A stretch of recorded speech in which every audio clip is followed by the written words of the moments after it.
How's it going, guys? I'm going to be going over a little bit on the 2018 Sport Hybrid MDX. This one here is the technology package, so you don't get quite as much stuff as you do on the Advance, but I find this one to be of greater value just because of the price point. This one's about $53,000. The Advance is about $57,000. You know, actually $59,000, not $57,000. So yeah, and you get a lot of stuff with this car. You're not missing out on much. But you know, I'll point out most of the things that people like in the car. I'm not really doing an in-depth review, more so just going over the car and, you know, the things that I like about it. And you know, the biggest thing with me on this car is the Sport Hybrid. So the Sport Hybrid is an awesome thing. It's not the same exact thing that you find on the NSX, but it's very similar. The setup is it's almost the same.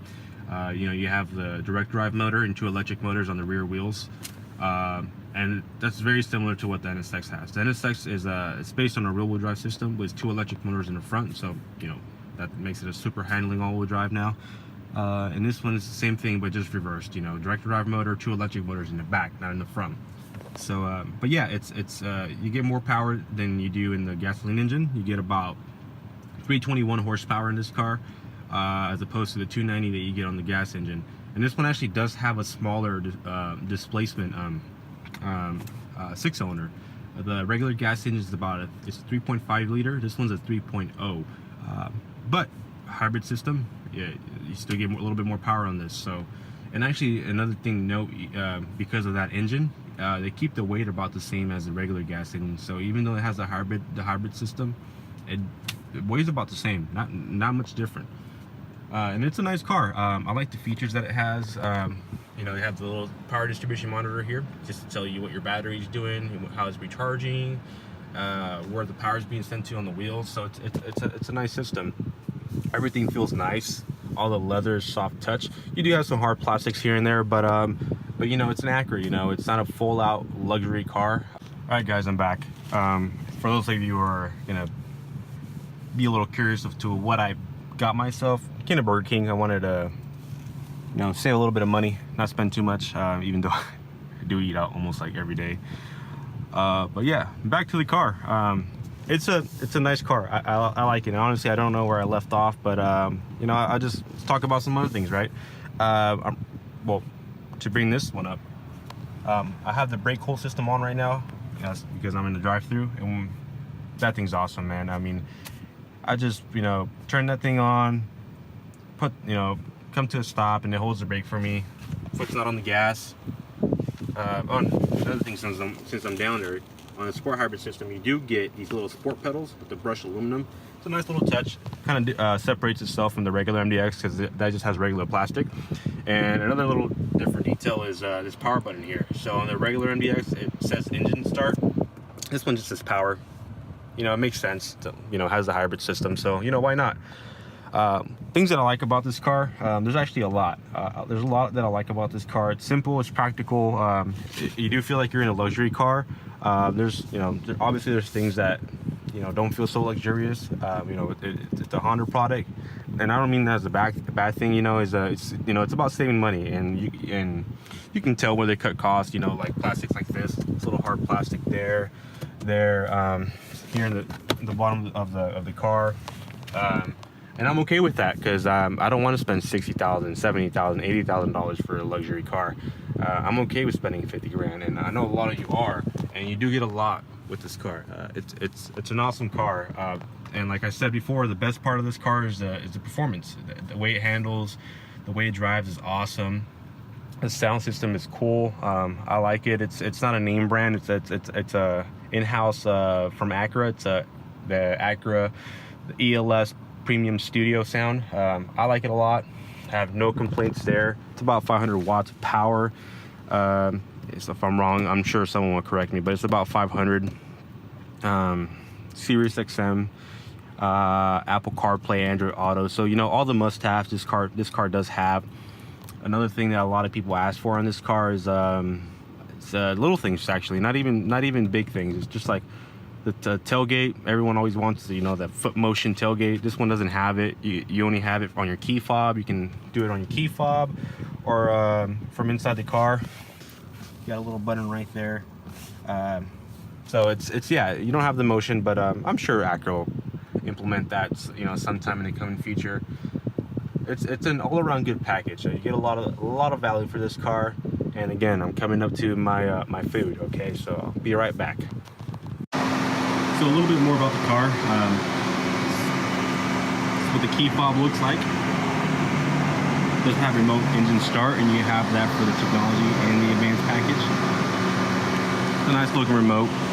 I have it in my pocket right now, so a nice little feature for this car is you can just come on in and go ahead and open the car with your hand on the handle and lock it just by pressing that button. You know, just easy to use. Most cars have that nowadays. You have it on all 4 door handles and also the tailgate. I'm gonna go back in the driver's seat real quick. Just turn the rest of the car on.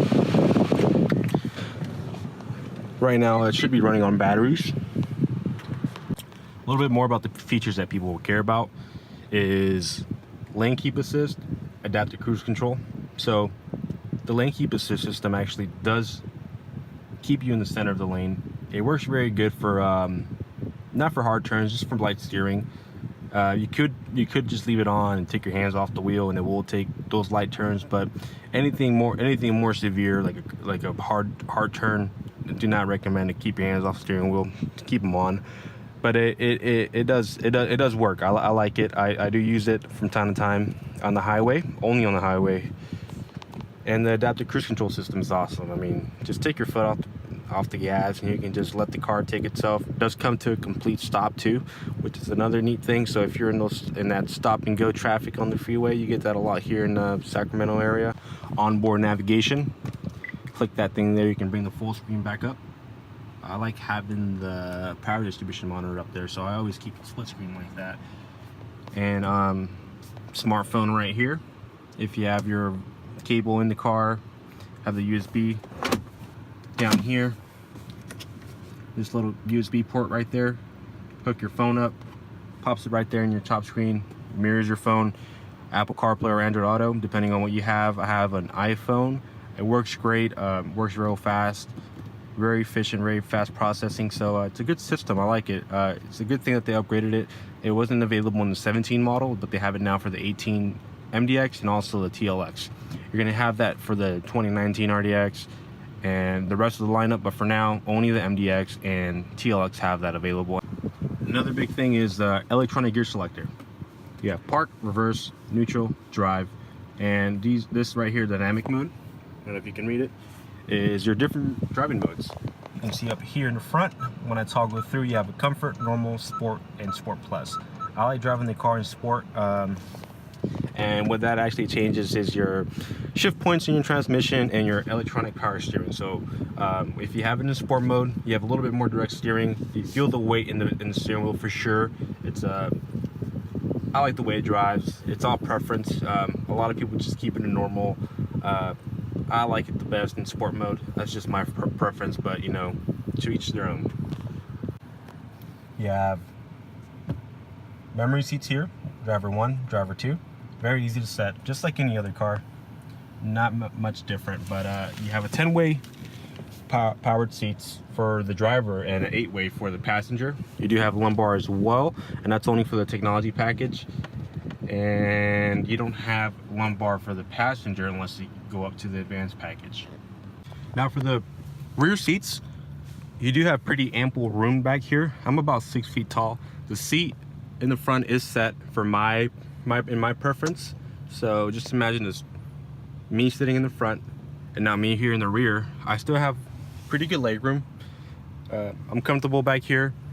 The seats here in the back actually do slide front and back. I like having it all the way back. Most of the time you're gonna have kids back here, so you know they're gonna be comfortable back here. They're not gonna have any complaints. I have lots of headroom, have lots of leg room. At least for me, I know everyone's a little bit different. Some people have longer legs, some people have longer torsos, but for me, about 6 feet tall, I'm comfortable. You have rear climate here controls. Rear climate controls for the persons in here in the back. You have 2 USB ports down here. I can control the temperature. I can control the fan speed. It is kind of hot. Keep it on. I won't turn it off. I don't want it to suffocate back here. And in the back, there's not much room. Mostly kids are going to be sitting back there, but let's say if I had to sit back there, there is going to be room if you put the seats back, or if you slide them forward. I'm never going to be in the back though, so that's okay. And if you put this thing down, you do have cup holders here. It's pretty sturdy. I like riding with my hand on something that's a little bit closer to me. This is perfect. I like the seating arrangement. I have no complaints back here. But like I said, this is an Acura. It's a nice practical car with some luxury amenities. You can fold the seats completely flat. That's another big plus. I know a lot of cars have a hump when you fold the seats down, but this one doesn't. It's completely flat, and I'll show you guys in a bit. So in the middle row you have a 60-40 split, and in the back you have a 50-50 split, and I'll show you guys that in a bit as well. Let me put this seat back up and show you how you can access the actual rear. There's these little buttons here that you have here at the bottom, and one here at the top in the back of the seat. So if you press this button, it's electronically assisted. I'll bring the seat up for you so you can have the kids easily go in the back. When you put the seat back, so you get pretty good room for the tailgate. You know, nothing out of its class. It's very comparable to most cars in this segment. You have an easy access door. This right here, you can just set it to whatever height you want it. It'll stay in place, which is nice. They're not gonna have it falling on you. You have a tire sealing kit. You have some of the spare tire equipment down there. This is an all-wheel drive, so you should have the spare tire. On the front-wheel drive models, you get just the inflator kit, but if you have an all-wheel drive, you get a full-size spare tire, which is nice and almost a must-have, especially for the all-wheel drive system. You don't want to be tripping out the tire monitoring system. But you pull these latches down on the seats and you push forward. Do that there. You can see that it folds completely flat, and you can do that for that one as well. There's carpets are there, so if I put it down, you won't actually be able to see it completely flat, but you'll get the idea. And it's a lot of room. It's just depending on what you need it for. It's a nice city driver. Like I said, the best part of this car is the way it drives. It handles great. I think out of all the SUVs that are mid-size, this is the one that performs the best. On the handling side, performance is there as well. You know, it's no SQ5, but you know, the handling's there, and it's not a slow car. I mean, it's an SUV, so you know you're not gonna get 500, 600 horsepower on this kind of car. But for what it does and for what it is, it's a great car. I can't recommend it enough. If you're in the market for this sort of vehicle, this is definitely one to consider.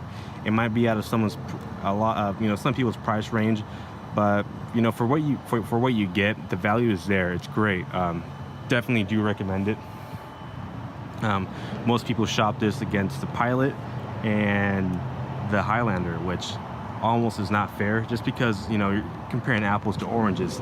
A more fair comparison would be Lexus RX or the Audi Q5 or the Infiniti QX60, I believe.